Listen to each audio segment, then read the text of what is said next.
A board headed by the chairman appointed by Government of India. CWS ಇದೆ. ಗೊತ್ತಾಯ್ತಾ? Appointed by whom? Government of India. Government of India. Government of India ಯಾರ ಪಕ್ಷದಲ್ಲಿರೋದು, ಯಾರ ಪಕ್ಷದ ಅಧಿಕಾರದಲ್ಲಿರೋದು? ಮತ್ತೆ ಅವ್ರ ಮೇಲೆ ಮಾಡಬೇಕಾಗಿರೋದು ಆರೋಪನ?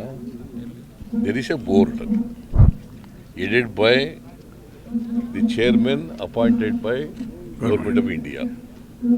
ಅವರು CWCನವರು ಎಕ್ಸ್-ಅಫಿಷಿಯಲ್ ಮೆಂಬರ್ ಅವರು ಮಾಡ್ತಾರೆ.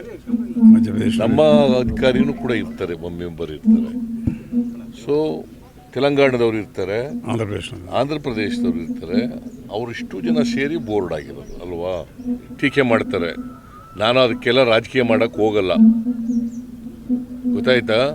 ಈಗ 19ನೇ ಗೇಟು ಅಲ್ಲಿರ್ತಕ್ಕಂಥ ಚೈನು ಕಟ್ಟಾಗಿ ನೀರು ಹೋಗ್ತಾ ಇದೆ. ಅದರಲ್ಲಿ ಸರ್ಕಾರ, ರಾಜ್ಯ ಸರ್ಕಾರದ ಒಣಗೇಡಿತನ ಅಂತಂದ್ರೆ ಏನರ್ಥ?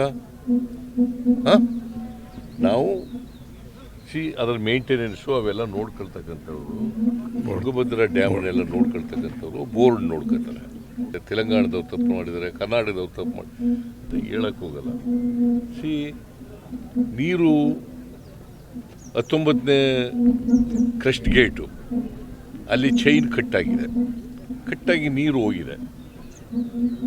ನೀರು ಈಗ ನಮ್ಗೆ ಇರ್ತಕ್ಕಂಥ ಪ್ರಶ್ನೆ ಏನಪ್ಪ ಅಂತಂದರೆ, ನೀರು ತುಂಬಿತ್ತು, 105 TMC ನೀರುವರೆಗೂ ತುಂಬಿತ್ತು. ಆ ನೀರಿನಲ್ಲಿ 50 TMC ಅಥವಾ 60 TMC ನೀರನ್ನು ಹೊರಗಡೆ ಬಿಡಬೇಕಾಗುತ್ತೆ. ಯಾಕಂದರೆ ಅದು ರಿಪೇರಿ ಮಾಡಬೇಕಲ್ಲ. ಇನ್ನೂ ಸುಮಾರು 60 TMC ನೀರು ಉಳಿಯುತ್ತದೆ.